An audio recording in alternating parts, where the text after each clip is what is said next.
So the lactase enzyme is built to react where? In the body. In the body, right? So around a pH 7, right? Mm-hmm. So we need to have a reaction about that. So enzymes can work, in fact, really low pHs. It's just you have to build your tertiary structure. That enzyme has to be built in a way that can withstand the onslaught of all the protons. So it usually typically has a lot of histines. That's the sulfide bridge bonds. So enzymes are optimized. They're optimized for the environment. So certain type of salt, certain type of pH. So for instance, most enzymes, most biological functions do not work very well in pure water because there's not enough salt. So if you were to, for instance, get an IV bag and somebody accidentally gave you all just pure water, what happens? First of all, you die. Second of all, your cells don't work well because they don't have the right amount of salt. So you need to have that not only isotonic solution, but it needs to be able to work well with the environment. Okay, thank you.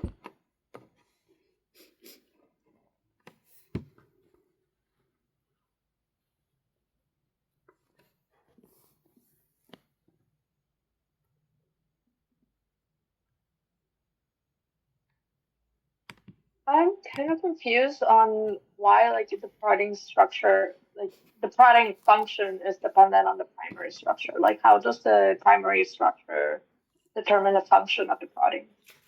Excellent. Primary structure is your NCC, so it is literally the amino acid sequence.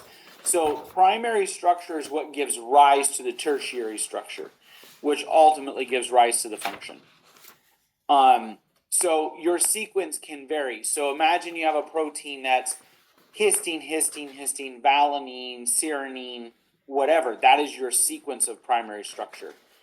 If we change said sequence, now that's going to change all the other interactions.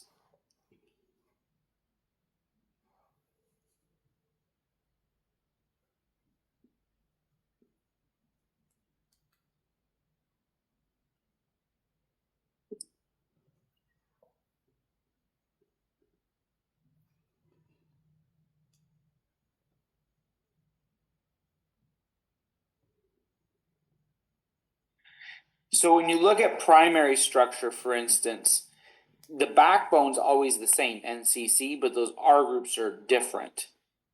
And different primary structure gives you different R groups.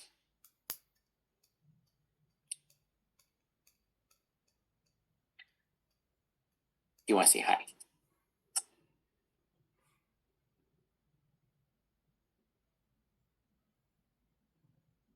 Be like, hi, everyone. Hi, Sylvie. Hi, Sylvie.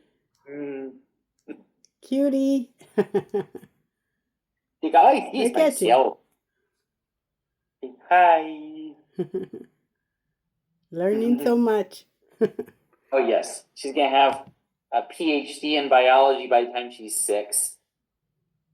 And then she's going to be an art major. She's going to be at that UW place where you said we would never be, where the kids are.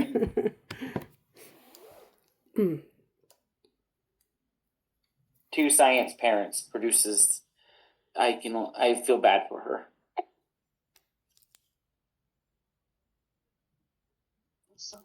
I have a question. Yeah. So you were saying how the NCC group, like, gives rise to the tertiary, which gives rise to the function. Yep. But after that, you said the primary determined the R groups. That is NCC. So NCC. So all right. Because I know the primary doesn't change.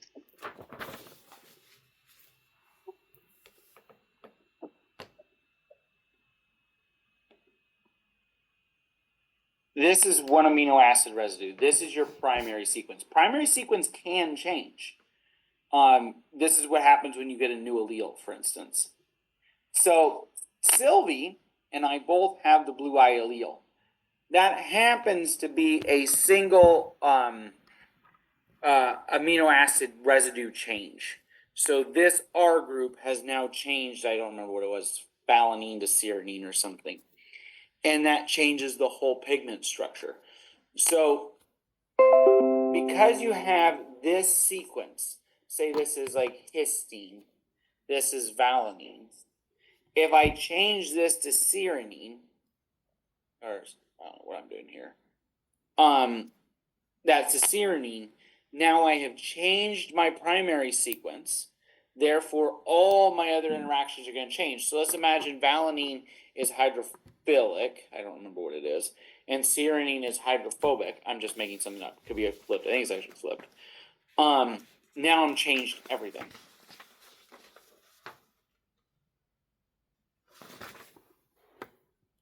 So what you're changing is the R. Like you're taking out valine and putting in cyranine, or Correct. But when you do that, you've switched out the whole amino acid. the whole with the NCC? No. Yep. Oh yeah. Because you can't do it otherwise. So what you're going to learn next week is how to describe this, okay? You have DNA to RNA to proteins, okay? This is NCC. This is your 5 to 3 prime, right? Double-stranded. This is your genes. This is a transcript. This is called transcription. This is translation. Okay? So the only way to change this is I've had a mistake in translation, or something happened in transcription, or the gene is different. So if I have the brown, so if this is one gene and this is the other, the RNA sequence might be this, AAGCA, or it might be AACCA, okay? So this would be big, this is little. That's the only difference. Well, there's my amino acid sequence. That might give 2 different proteins.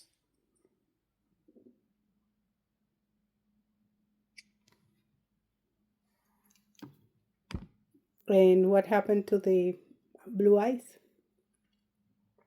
It's a different protein because the amino acid backbone is different.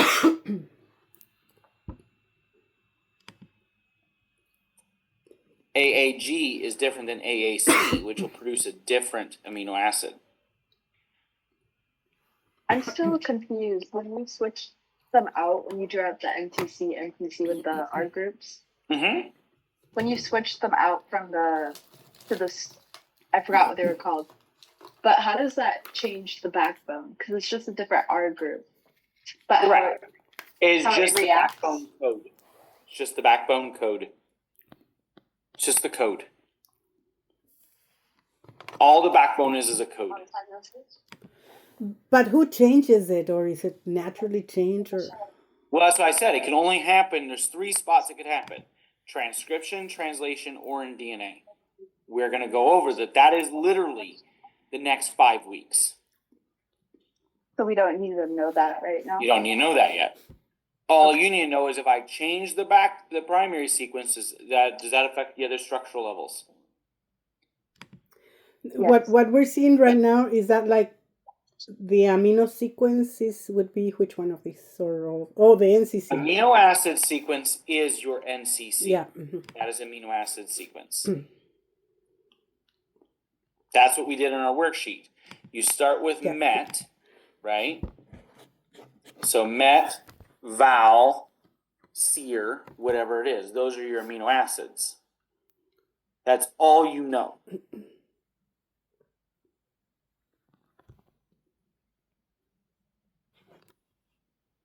You haven't learned any of the rest yet. So True. if we start with met, right? That's always what we start with.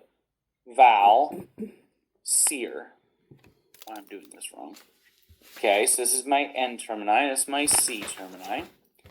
So if we always start with met, because you have to, that's just the rules, and I switch it to seer,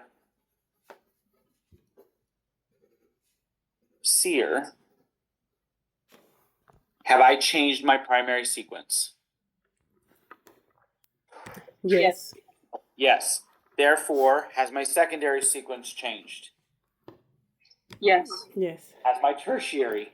Yes. Yes, there we go. That's all you need to know. Okay. And the tertiary, even though it's the same, it changed because the second one changed, correct? Correct. If I go from this is made wild type, and this is mutant 1, right? There you go. Have we changed? Yes. Yes. So, how would a question like this look like on the exam? Like, would it look kind of like hold on, let me pull it out. Not this one.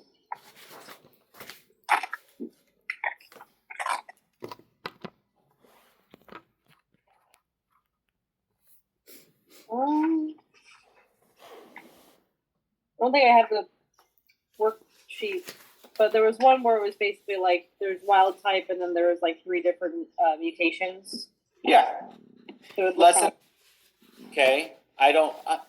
I don't remember if valine and cyranine is hydrophobic or philic, okay? okay. Let's imagine this is what this one looks like, okay? And this is what this one looks like. Okay? So the wild type has this one, which is hydrophobic. All of a sudden, I change it to this, which is hydrophilic, and hydrophilic. Have I changed everything? Yes. Yes. Yes. Well, have I changed the shape? Yes. Yes. Will that change the function? Yes. There you go. What if it was just like flip flop? So it was instead of MET, val, and seer, it was MET, seer, and val. Would that still change, or? Wow, because yes. Oh, actually, yes, it would. You mean so instead of this mutant, it's met, seer, val. Yes. Yes, because the order now has changed. Therefore, The way that it bonds would change. correct. Okay. The shape changes and the function changes. Correct. That's So- all you. Could you say that like the met seer one would bond better in like a hydrophilic reaction versus the wild type, like mutant one would It's possible. possible. Okay. Possible. The likelihood of something working better is near 0. Near 0. Okay. Remember, nature is very good. Yeah. 4 billion years, 3.5 billion years of evolution has found pretty good enzymes. Okay.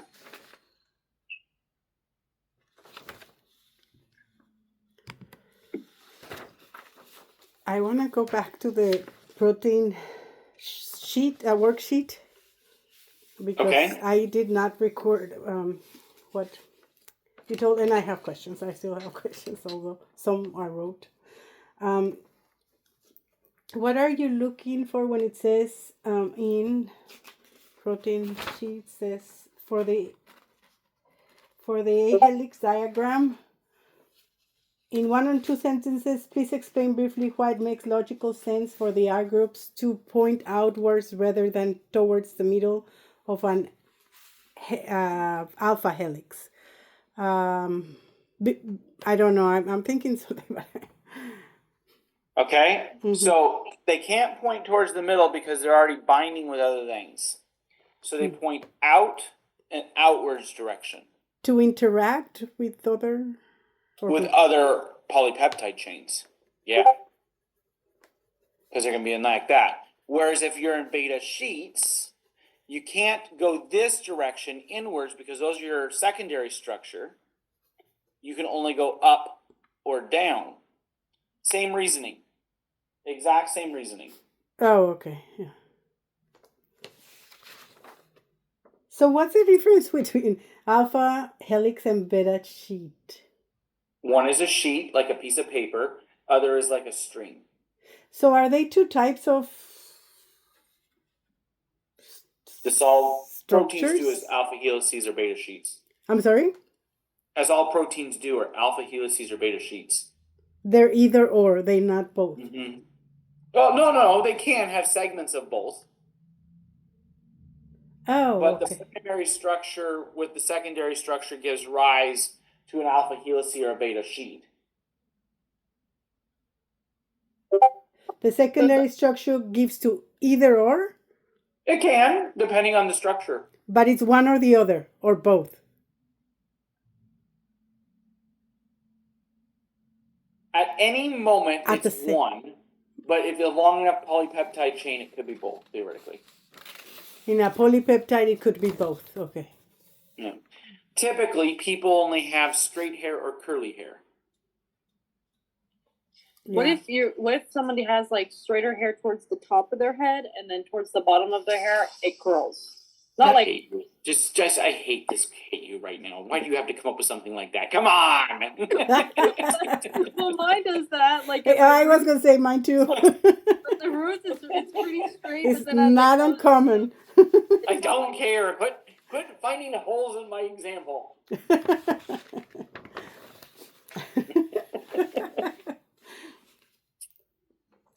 Because I'm thinking, like, does it change on the way down or I suspect it's changing because of the environment. in the environment? Wait, so if I was in like a different kind of environment, my hair would. Correct. So, like, my hair That is true. in certain environments is very straight, and in other environments is very frizzy and curly. That's true. That happens to me Yeah. on the beach.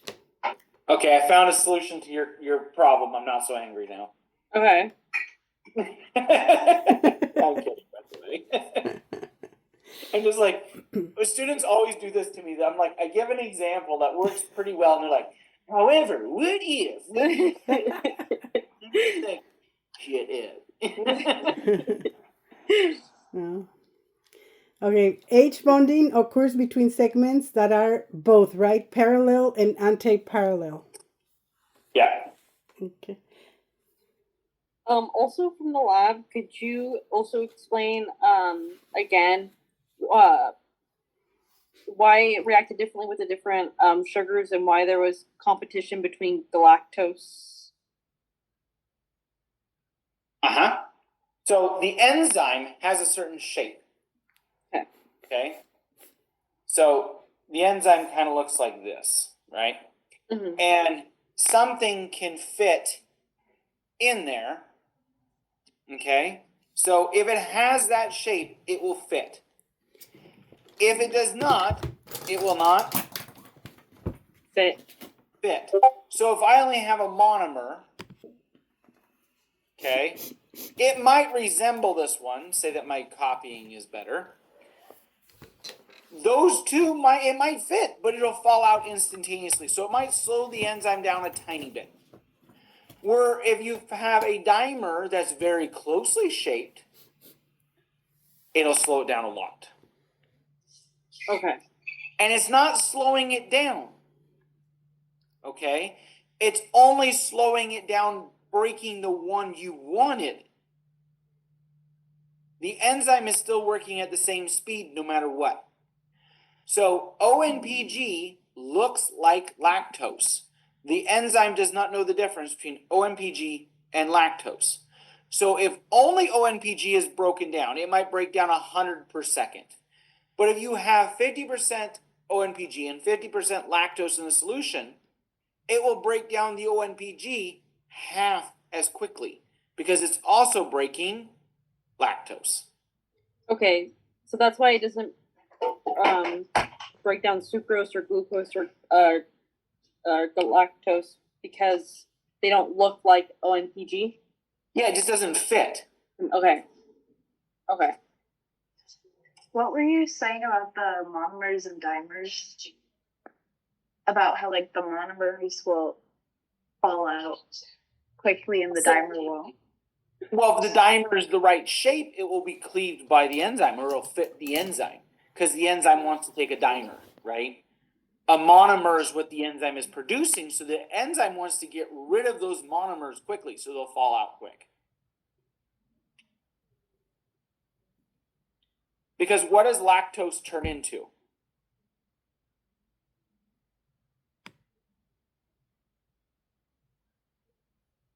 Lactose starts as a dimer, correct? Yes. The dimer is lactose. It makes what? Oh. A monomer? Two monomers. Which are the two monomers? Isn't it like glucose? Glucose and And sucrose? galactose. Correct. Lactose plus glucose equals lactose. That's the correct combination. Glucose.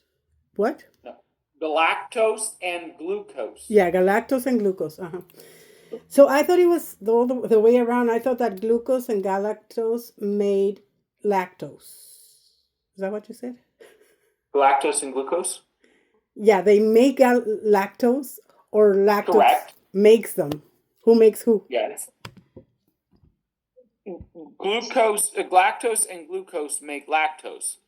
Because lactose is a dimer made up of, Galactose and glucose. there we go. So what you're saying is that if you break lactose, it makes galactose and glucose. Correct. Okay. So it can go both ways, right? Yeah, like, or not. So the enzyme wants to break down the dimer so we can get two monomers. Correct. The enzyme breaks that glycosidic linkage. That's all the enzyme does. And the yellow color is because? No. ONPG is similar to lactose, but it has another R group attached to it.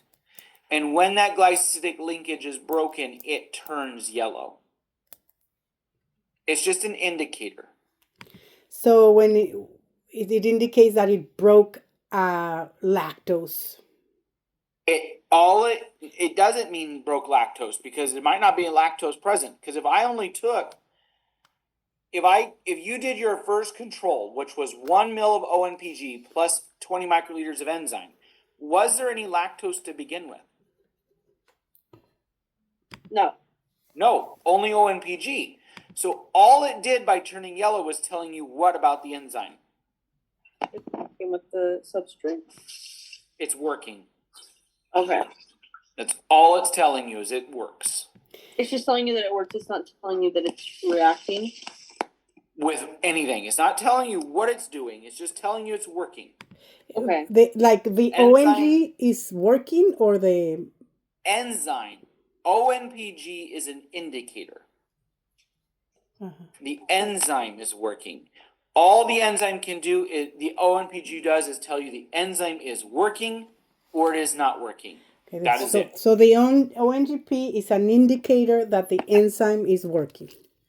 Correct. So is that why, like, that's why I got a little bit confused, because I saw that sucrose, glucose, and galactose had, like, a higher yellow color, and then lactose had a lower yellow color. So it's still that the enzyme reacted with sucrose, glucose, or galactose.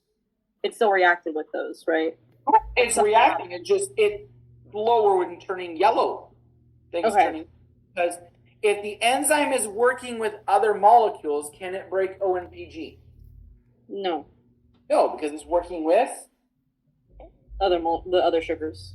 There you go. So that's why it was a lower color for lactose, because the lactose and the OMPG were competing since they look the same. Yeah. Thank you.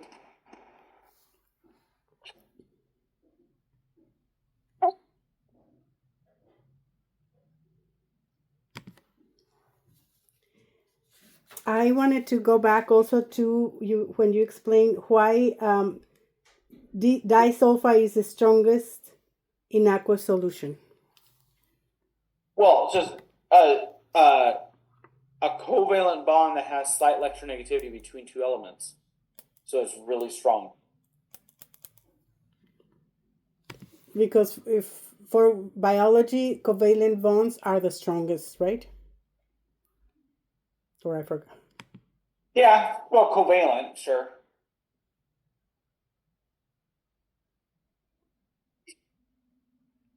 Because they're just not, I guess it's not a force.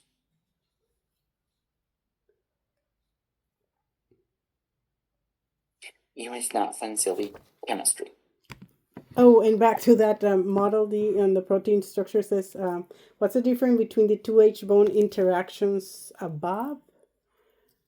What are we looking for there? I don't know where we, say that again? In the tertiary structure, there's a place where it says, what's the difference between the two H bone interactions? And there's two H bone interactions in the first, what do you say, in the first area? I'd have to see it. I don't have anything with me.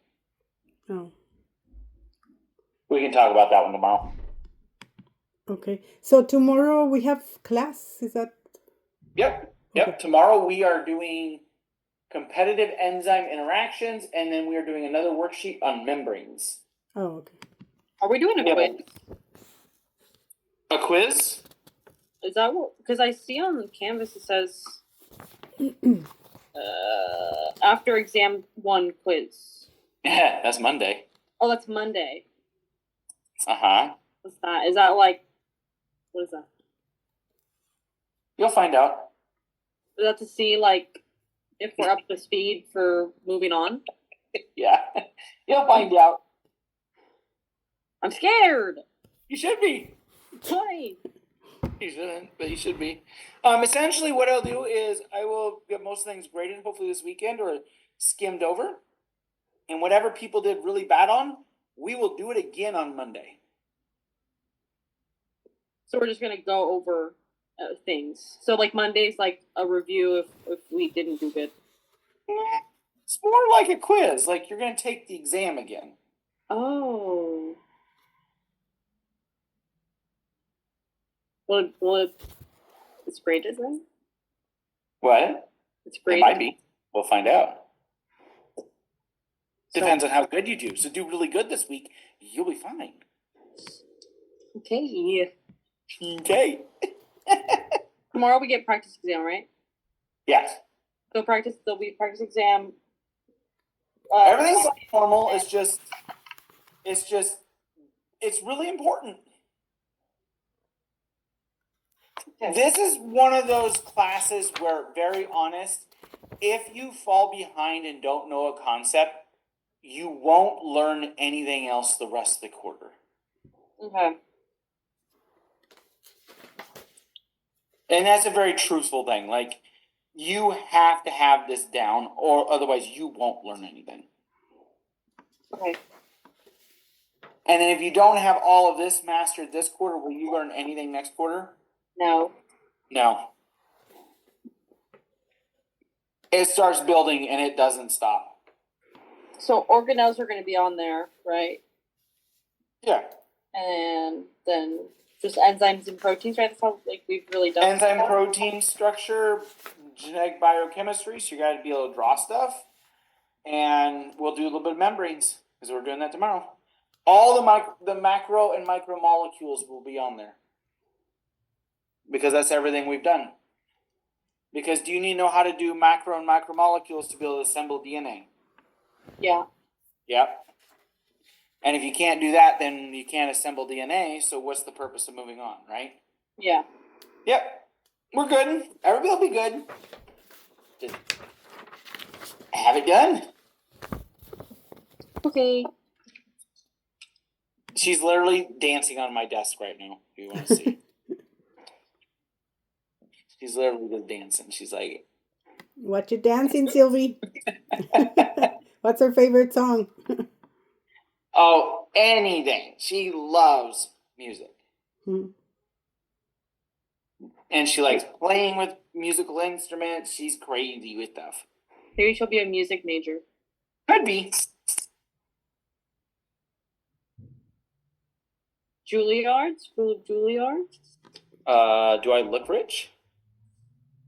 Your house does. Not weird. No, that's called debt. There's a difference. Okay. Well, it is her time for food. So I'm going to cut us off there. And then tomorrow we'll keep going. Okay. Thank you. Okay. Have a good night, everyone. You too now. Bye, Sylvie. Thank you. Be like, oh, bye. It's okay. Bye. Right.